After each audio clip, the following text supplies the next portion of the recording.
Bismillahirrahmanirrahim. Assalamualaikum warahmatullahi wabarakatuh. Alhamdulillah rabbil alamin wassalatu wassalamu ala asrafil anbiya'i wal mursalin sayyidina wa ala alihi washabihi ajmain. Amma ba'du. Puji syukur hanya milik Allah. Terima kasih kita akan sampai dengan Ramadan yang ke-28 ini. Insyaallah Allah selalu memberikan kesehatan dan kekuatan kepada kita.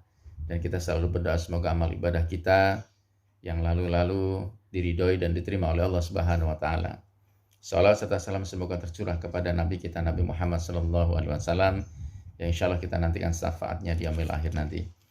Sahabat, ketaatan kepada Allah dan Rasul-Nya merupakan sesuatu yang bersifat harus, mutlak dan wajib. Sahabat, ketaatan kepada Allah dan Rasul-Nya adalah sesuatu yang harus kita lakukan. Sesuatu yang wajib, yang mutlak sebagai seorang manusia yang beragama Islam.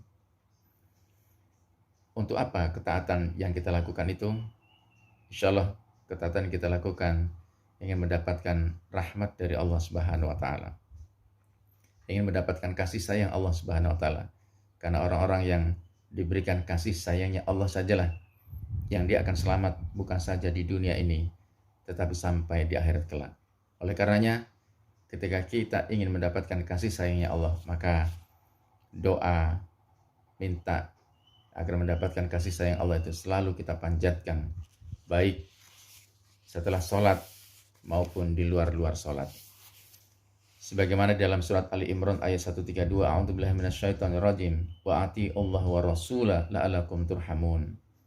Dan taatilah Allah dan Rasul-Nya supaya kamu diberi rahmat. Maha benar Allah dengan segala firman-Nya. Kemudian di dalam At-Taubah ayat 71, dan orang-orang yang beriman, laki-laki dan perempuan, sebagian mereka adalah menjadi penolong bagi sebagian yang lain. Mereka menyuruh mengerjakan yang ma'ruf, mencegah dari yang mungkar, mendirikan sholat, menunaikan zakat, dan mereka taat kepada Allah dan Rasul-Nya. Mereka itu akan diberi rahmat oleh Allah.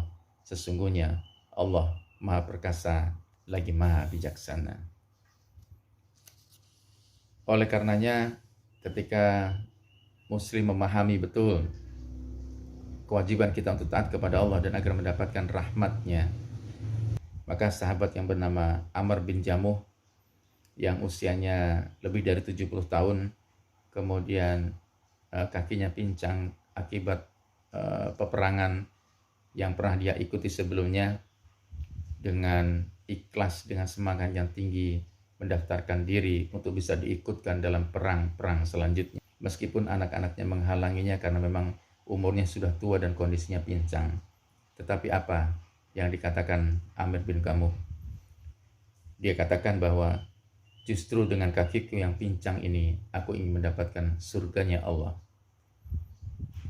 Hadirin sahabat yang insyaallah dimuliakan oleh Allah.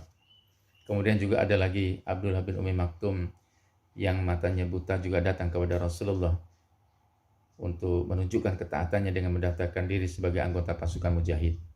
Padahal mereka buta, padahal dia buta, dan itu tidak diizinkan oleh Rasulullah. Tetapi semangatnya untuk melaksanakan ketaatan kepada Allah dan Rasul-Nya sungguh sangat luar biasa. Tidak pandang apakah dirinya lengkap fisiknya, cacat atau tidak, tetapi semangatnya luar biasa. Kemudian yang kedua, keuntungan kita atau hikmah kita taat kepada Allah adalah insya Allah orang-orang yang taat menjalankan perintah Allah akan diberi surga oleh Allah Subhanahu wa taala. Karena hanya surgalah hadiah buat orang-orang yang menjalankan ketaatan kepada Allah. Di dalam An-Nisa ayat 13, hukum-hukum tersebut itu adalah ketentuan-ketentuan dari Allah. Barang siapa taat kepada Allah dan Rasul-Nya, niscaya Allah akan memasukkannya ke dalam surga yang mengalir di dalamnya sungai-sungai, sedang mereka kekal di dalamnya. Dan itulah kemenangan yang besar. Sahabat, para sahabat telah mencontohkan kepada kita ketaatan yang luar biasa terhadap ketaatan yang digariskan oleh Allah. Misalnya saja ketika Allah mengharamkan khamr, mengharamkan minuman keras ketika diturunkan surat Al-Maidah ayat 90.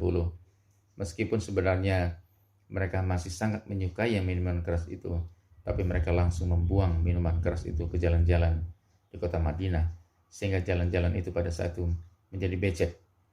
Begitu juga dengan sahabat wanita yang langsung mencari kain ketika berada di luar rumah untuk menutupi seluruh tubuhnya saat perintah menutup aurat atau berhijab diturunkan oleh Allah. Dan masih banyak lagi contoh ketaatan-ketaatan yang dilakukan oleh para pendahulu-pendahulu kita dalam menjalankan perintah Allah.